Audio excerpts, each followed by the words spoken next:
कुरानी आयत को शॉपर पर लिखकर उसकी बेहरमती की जा रही है, वो भी कहीं और नहीं बल्कि हमारे अपने मुल्क पाकिस्तान के शहर कराची में। अस्सलामुअलैकुम दोस्तों, मेरे यूट्यूब चैनल उर्दू डाइस पर खुश आमदीद। ये मोहम्मदी स्वीट है सिंधी होटल याक्तावा। उन्होंने अपना नया शॉपर निकाला है जिस पर मुख्तलिफ चीज़ें ऐड की हुई हैं।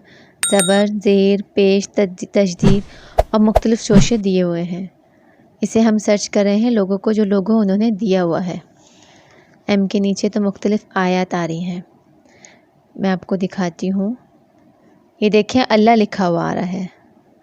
दोबारा करती हूँ, दोबारा भी आएंगी। ये देखिए, ये पूरी आयत लिखी हुई आ रही है। ये देखें, एक सेकंड, ये आ गई। ये देखें, ये पूरी आयत लिखी हुई आ रही है। तो इसको जितना भी हो सके वायरल करें, आगे बढ़ाएं ताकि ये शॉपर अपना चेंज करें। पुरानी आयत को ऐसे शॉपर पर लिखकर उसकी बेहरमती की जा रही है। आइए हम सब मिलके इसे